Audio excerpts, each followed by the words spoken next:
500 ang guest ko. Tapos nung nagkaroon ng problema, nung nagkaroon ng issue, challenges, magsubok, mabibilang mo lang talaga sa isang kamay. Walang 5. So ba't ka ba nagtatanong sa amin? Merong nag-PM sa akin kanina, mother na siya. Nagkaroon daw sila ng pagpupulong ng kanyang pamilya. Okay. So pinag-iisipan nila kung dapat ba niyang i-celebrate pa yung kanyang 75th birthday or hindi. Ano ba ang mas tama? Magkaroon ng party kasama yung mga kaibigan o mag-travel kasama yung pamilya?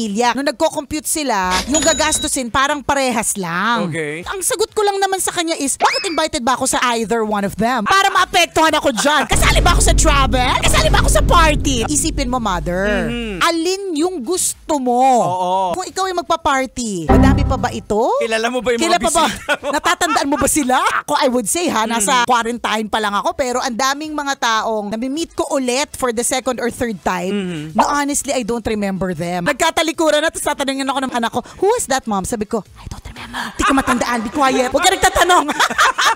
Yung ganon. So, meron pa ba? Or, pwede din namang you can have the best of both worlds. Yes, Pwede kang mag-party. Total naman at 75, di ba? Naniniwala din naman talaga ako, hindi na madami yung mga tao sa paligid mo eh. Kasi unahan pag 75, malamang yung iba May mga iba na una na. Meron namang mga iba na nakakalimot na. Meron namang iba na gusto man nila makarating dun sa party kaya lang nangangatog na sila, di ba? So hindi na siya ganyan karamihan. Correct. As you grow older, the circle becomes smaller. Nung kasal namin, ewan ko lang, 500 ang guest ko. Tapos nung nagkaroon ng problema, walang 5. Nung nagkaroon ng issue, challenges, magsubok, mabibilang mo lang talaga sa isang kamay kung sino lang talaga yung mananatili na tatayo. And that's when you realize as you grow older. Kaya ang tanong namin sa'yo, mother, at this season, ano yung mas mahalaga sa'yo? So ba't ka ba nagtatanong sa amin? Pakakaiba kami ng lechon mo.